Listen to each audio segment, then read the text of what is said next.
Hello, my name is Arden Corbett, and I'm the Nurse and Healthcare Consultant for Hudson Guild. Today we're going to be talking about COVID-19 and its modes of transmission.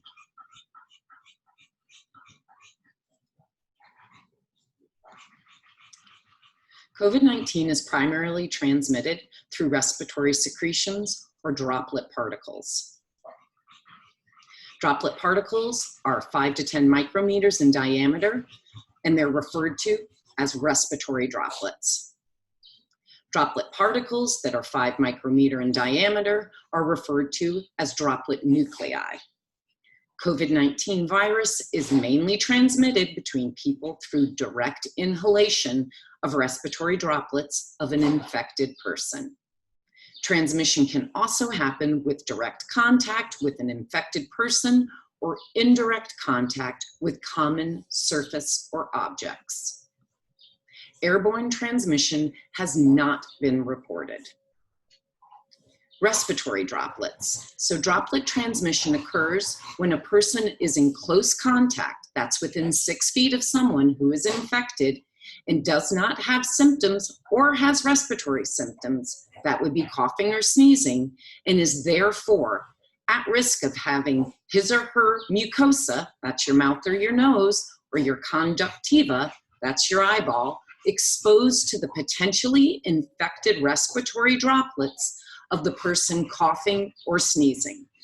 This mainly occurs by inhalation, whether that be orally or nasally, of infected respiratory droplets.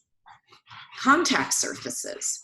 Transmission can occur through contamination of the immediate environment around the infected person. Transmission of the COVID-19 virus can occur by direct contact with infected person and with indirect contact with common surfaces or objects contaminated by the infected person. And that would be countertops, dishes, utensils, toys, side tables, remote controls, phones, keypads, doorknobs, elevator buttons, etc. Fecal contamination. Fecal contamination occurs when infected fecal matter is introduced, again, to the mucosa or the conjunctiva of an infected person.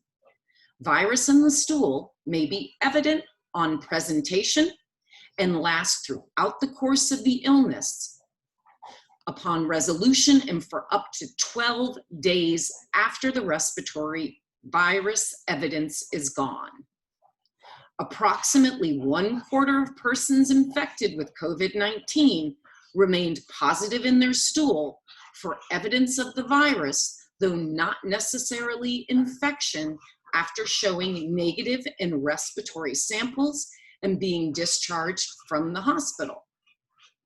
Studies of other infectious agents with fecal transmission have shown that when an infected person flushes the toilet, the infectious agent can be aerolized, which may then deposit on the surface areas in the bathroom.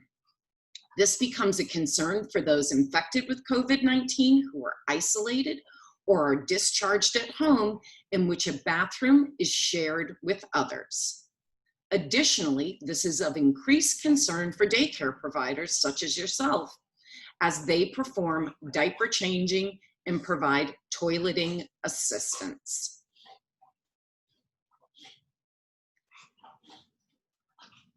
These are the 3 forms of transmission of COVID-19.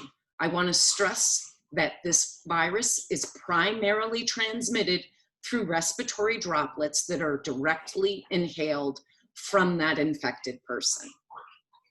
This is why it is so important, if you do not know your status, that is, if you've had COVID-19 or if you are positive with COVID-19, that you wear a face mask. We wear face coverings to protect other people, to contain our own secretions so that we are not at risk at infecting anybody. I thoroughly encourage everybody to abide by the CDC guidelines. Everyone over 2 years old should have a face covering on when they are out in public areas. This will help tremendously prevent the spread and help mitigate this disease.